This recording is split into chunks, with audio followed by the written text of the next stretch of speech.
રાજકોટના કમલમ કાર્યાલય ખાતે ભાજપના રાષ્ટ્રીય મહામંત્રી બીએલ સંતોષ અને પ્રદેશ પ્રમુખ જગદીશ વિશ્વકર્માના અધ્યક્ષ સ્થાને સૌરાષ્ટ્ર ઝોનની અગત્યની બેઠક યોજાઈ। સૌરાષ્ટ્રના તમામ સાંસદો અને ધારાસભ્યોને ખાસ હાજરીના આદેશ આપવામાં આવ્યા હતા અને તેમને બોલાવવામાં આવ્યા હતા। બેઠક પહેલા બીએલ સંતોષ પૂર્વ મુખ્યમંત્રી વિજય રૂપાણીના નિવાસ સ્થાને પહોંચી પરિવારજનોને સાંત્વના પાઠવી હતી।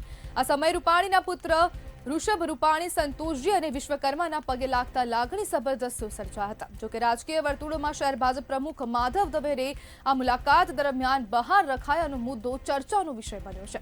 અંદરખાને ચાલી રહેલી જૂથબંધી રૂપાણી જૂથ અને ભરત બોગરા જૂથ વચ્ચેના વિવાદને કારણે દવેને દૂર રખાયા હોવાની અટકળો વધી રહી છે। જો માધવ દવેને હાજર રાખવામાં આવે તો રૂપાણી પરિવારને લઈને ભાજપની ભાવિ રણનીતિ લીક થવાની સંભાવના હતી। 3 મહિના પહેલા રૂપાણીની અંતિમ યાત્રાના ખર્ચ મુદ્દે શહેર ભાજપમાં ઉદ્ભેલી ખેંચતાણ આ તણાવને વધુ ગાઢ કર્યો હતો। અંજલિબેન રૂપાણીએ જણાવ્યું કે સંતોષજી પહેલીવાર મળવા આવ્યા છે અને આ માત્ર શુભેચ્છા મુલાકાત હતી। તેમના કહેવા મુજબ અમે કાર્યકર્તા છીએ, પાર્ટી કહેશે તેમ કરીશું અને સૌરાષ્ટ્ર ઝોનની આ બેઠક આવનારી રાજકીય વ્યૂહરચનાને ધ્યાનમાં રાખીને અત્યંત મહત્વપૂર્ણ માનવામાં આવી રહી છે અને આ મહત્વપૂર્ણ બેઠક જેમાં બંધ બારણે બેઠક કરવામાં આવી હતી। જ્યારે બીએલ સંતોષ અને જગદીશ વિશ્વકર્માની રૂપાણી પરિવાર સાથે આ બંધ બારણાની બેઠક રાજકીય વર્તુળોમાં અનેક ચર્ચાઓ જોવા મળી રહી છે। આપણી સાથે રાજકીય વિશ્લેષક મિલન ખીરા જોડાઈ ગયા છે। મિલનભાઈ, રૂપાણી પરિવાર સાથે બંધ બારણે વિશ્વકર્માની બેઠક, શું કહેશો?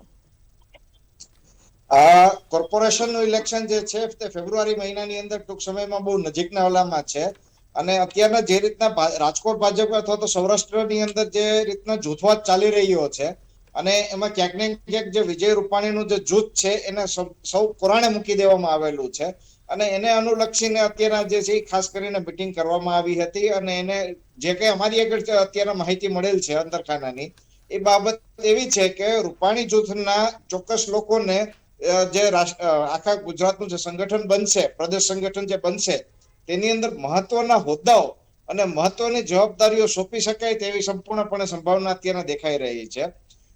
અને અત્યારે ખાસ કરીને વસ્તુ એવી છે કે જે માધવ દવેને જે બહાર બેસાડી રાખ્યા, જો ખાલી શુભેચ્છા મુલાકાત હોય ને આ જ વસ્તુનું ઇન્ડિકેશન છે। શુભેચ્છા મુલાકાત હોય તો એક શહેર પ્રમુખને બહાર બેસાડી રાખવાનો કોઈ મતલબ બનતો નથી। તમારે કોઈ ખાનગી ચર્ચા કરવાની હોય અને ખાનગી વાત અંજલિબેનને કઈ આપવાની હોય અથવા તો સંગઠને અંજલિબેનને કઈ કહેવાનું હોય તો જ માધવ દવેને છે બહાર બેસાડવાની જરૂરિયાત પડે। અન્યથા કેમ છો કેમ નહીં કરવા માટે કે શુભેચ્છા મુલાકાત માટે આવ્યા હોય તો એના માટે તમારે શહેર પ્રમુખને, કારણ કે જવાબદાર હોદ્દો છે, એને બહાર બેસાડવાની તમારે જરૂરિયાત ન પડે। પણ જયારે બહાર બેસાડવામાં આવ્યા છે ત્યારે આ વસ્તુ ક્યાંક ને ક્યાંક એવું ઇન્ડિકેશન આપે છે કે મહત્વની ચર્ચાઓ કરવાની હતી, ભલે 5 મિનિટની ચર્ચા હોય કે 10 મિનિટની ચર્ચા હોય પણ મહત્વની ચર્ચા કરવાની હતી। એના માટે થઈ અને આ મિટિંગ થઈ હતી અને એની અંદર જે અમે સમજીએ છીએ એવું જ છે કે ભાઈ જે પ્રદેશ સંગઠન બનશે તેની અંદર અંજલિબેનને અથવા તો એમના કુટુંબમાંથી અથવા તો અંજલિબેનના જૂથમાંથી સારો હોદ્દો મળવાની પ્રબળ સંભાવના છે અને એના માટે કદાચ નામ લેવાની જે છે સેન્સ ટાઈપની વસ્તુ હોઈ શકે કે તમારા જૂથમાંથી તમે કોને ઈચ્છો છો કે જેને સંગઠનની અંદર સ્થાન મળે, એને અનુલક્ષીને કંઈક વાતચીત થઈ હોય તેવી સંભાવના છે, તે ખૂબ જ પ્રબળ દેખાઈ રહી છે।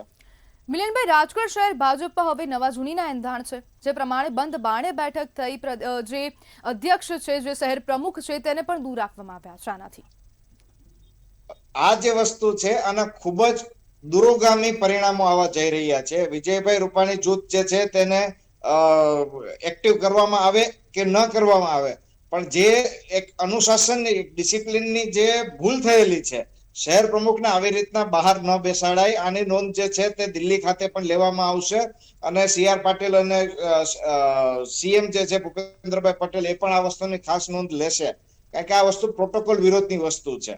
એટલે જયારે પ્રોટોકોલનો ભંગ થતો હોય છે કોઈ પણ કારણોસર ત્યારે આની જે છે ચોક્કસ રીતના મહત્વની નોંધ લેવામાં આવશે અને જે કઈ સંગઠન આવશે એમાં પણ માધવ દવેનો હવે અભિપ્રાય જે છે એ વધી જશે।